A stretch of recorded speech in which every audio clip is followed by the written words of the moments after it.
नोएडा प्राधिकरण और बायर्स के साथ धोखाधड़ी, लॉजिक सिटी डेवलपर्स की जांच, आर्थिक अपराध शाखा को 3C व जीएसएस का मामला मामला आईबीबीआई को संदर्भित। पूरा मामला नोएडा का, जहां पर नोएडा प्राधिकरण और फ्लैट बायर्स के साथ धोखाधड़ी करने के मामले में Messrs logic city developers private limited के 4 प्रमोटर्स के खिलाफ आर्थिक अपराध शाखा दिल्ली में रिपोर्ट दर्ज कराई गई। मुख्य कार्यपालक अधिकारी लोकेश एम ने बताया कि इस बिल्डर को 2011 में सेक्टर 143 में कुछ भूखंड संख्या GH2 आवंटित किया गया था। बिल्डर द्वारा तृतीय पक्ष से अधिकार सिद्ध कर धन अर्जित किया गया, परंतु ना तो प्राधिकरण की देनदारी का भुगतान किए और न समय पर निर्माण कार्य पूरा किए। प्राधिकरण का कहना है कि आवंटित भूखंड से प्राप्त धन को बिल्डर द्वारा कहीं और लगाए गए हैं। प्राधिकरण ने बिल्डर कंपनी के 4 प्रमोटर्स देवेंद्र मोहन सक्सेना, शक्तिनाथ, विक्रमनाथ व सुश्री मीनानाथ के विरुद्ध आर्थिक अपराध शाखा दिल्ली में मुकदमा दर्ज कराया है। इसी प्रकार 3C प्रोजेक्ट्स प्राइवेट लिमिटेड को आवंटित भूखंड संख्या GH92 सेक्टर 168 लोटस जेस्ट तथा मैसर्स GSS प्रोकॉन प्राइवेट लिमिटेड को आवंटित भूखंड संख्या GH92 सेक्टर 143B में वित्तीय अनियमितताओं के चलते दोनों बिल्डरों का मामला आईबीबीआई को संदर्भित किया गया है। उल्लेखनीय के मुख्य कार्यपालक अधिकारी लोकेश एम द्वारा ऐसे बिल्डरों के विरुद्ध सख्त कार्रवाई अमल में लाई जा रही है, जो प्राधिकरण और फ्लैट बायर्स के साथ धोखाधड़ी कर रहे हैं। सच से कनेक्शन के लिए यूपी स्टेट ब्यूरो मैथिल निम्न शर्मा की रिपोर्ट। लग्जरी गाड़ी चोरी करने वाले गिरोह का पुलिस ने किया पर्दाफाश, 3 छात्र आरोपित गिरफ्तार।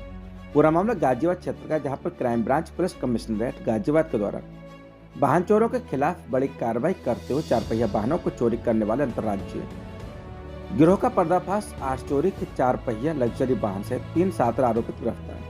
चोरी में प्रयोग किए जाने वाले इलेक्ट्रॉनिक उपकरणों सहित अन्य सामग्री बरामद।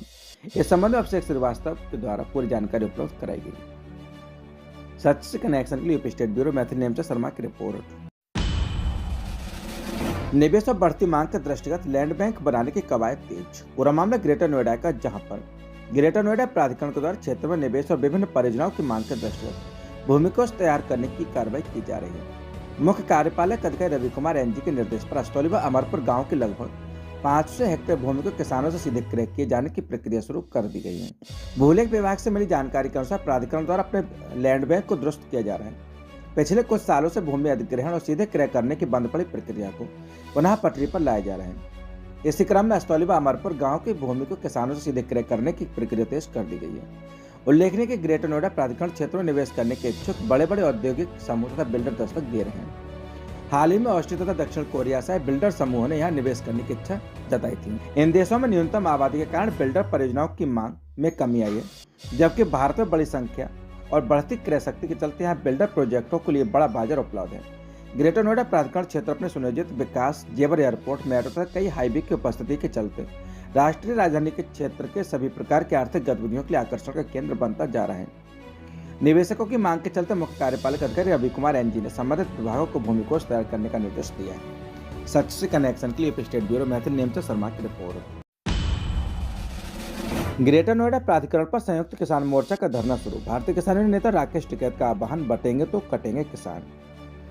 बता दें कि भारतीय किसान यूनियन के राष्ट्रीय प्रवक्ता राकेश टिकैत ने उत्तर प्रदेश के मुख्यमंत्री योगी आदित्यनाथ के टॉप ट्रेंड में चल रहे नारे बटेंगे तो कटेंगे किसानों की एकजुटता के लिए उपयुक्त बताते हुए सभी किसान संगठनों से एकजुट होकर प्राधिकरणों से लड़ने का आह्वान किया। ग्रेटर नोएडा प्राधिकरण के विरुद्ध संयुक्त किसान मोर्चा के बैनर तले शुरू हुए धरना प्रदर्शन को संबोधित करते हुए राकेश टिकैत ने कहा कि वो भाजपा वाले कह रहे हैं कि बटेंगे तो कटेंगे। किसानों पर यह बात पूरी तरह फिट बैठती है।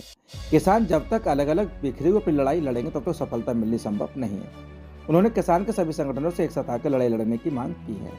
सच से कनेक्शन के लिए यूपी स्टेट ब्यूरो मैथिल नेमचा शर्मा की रिपोर्ट।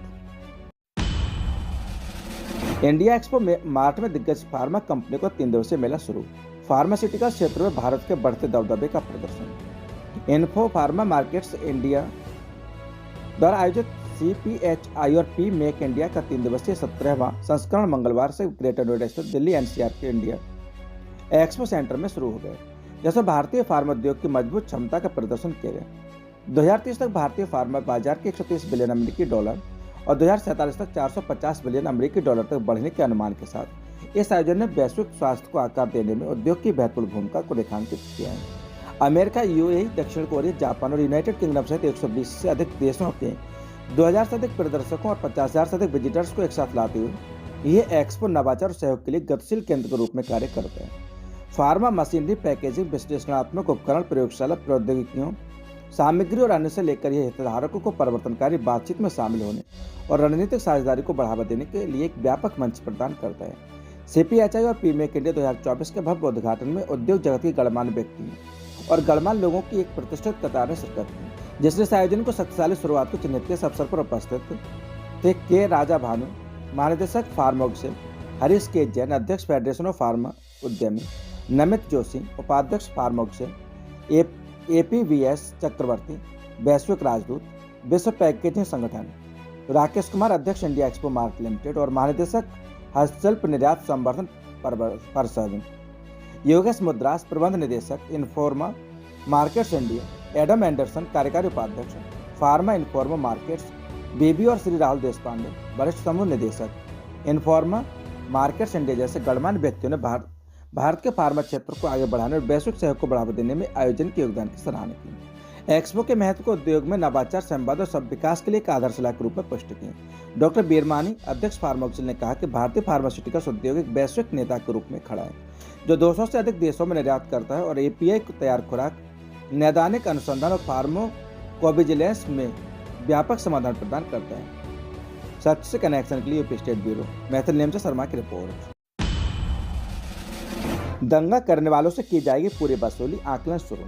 उत्तर प्रदेश सरकार ने संभल के जिला प्रशासन को दिया बड़ा आदेश। पूरा मामला उत्तर प्रदेश के लखनऊ का, जहां पर उत्तर प्रदेश सरकार ने संभल के जिला प्रशासन को बड़ा आदेश दिया है। सरकार ने अपने आदेश में साफ कहा है कि संभल में दंगा करने वाले उपद्रवियों से नुकसान की पूरी वसूली की जाए। उत्तर प्रदेश सरकार से निर्देश मिलने के बाद संभल के जिला प्रशासन ने नुकसान का पूरा आकलन शुरू कर दिया। साथ ही उत्तर प्रदेश पुलिस के अधिकारी तथा जिला प्रशासन के अधिकारी मिलकर उपद्रवियों की पहचान कर रहे हैं। उत्तर प्रदेश के मुख्यमंत्री की प्राण नीति पर आगे बढ़ रही है सरकार। आपको बता दें कि उत्तर प्रदेश में मुख्यमंत्री योगी आदित्यनाथ ने वर्ष 2019 में एक बड़ी घोषणा कर दी। उन्होंने अपनी घोषणा में कहा था कि उत्तर प्रदेश में दंगा बर्दाश्त नहीं किया जाएगा। साथ ही उन्होंने ये भी कहा था कि उत्तर प्रदेश में किसी भी प्रकार का दंगा अथवा उपद्रव करने वालों की पहचान करके दंगे में हुए नुकसान की पूरी भरपाई दंगा करने वालों से ही की जाएगी। उत्तर प्रदेश सरकार में मुख्यमंत्री योगी आदित्यनाथ की उस नीति को आगे बढ़ा रही है। उसी नीति के तहत उत्तर प्रदेश सरकार ने संभल में दंगा भड़काने वालों से नुकसान की वसूली करने का निर्देश जारी कर दिया है। जिलाधिकारी ने कहा है कि उपद्रवियों से की जाएगी वसूली। तो बता दें कि उत्तर प्रदेश के संभल में दंगे के बीच संभल के जिलाधिकारी का बड़ा बयान सामने आया। संभल के जिलाधिकारी डॉक्टर राजेंद्र पेशिया ने कहा कि संभल में उपद्रव के दौरान हुई संपत्ति के नुकसान की वसूली उपद्रवियों से ही की जाएगी।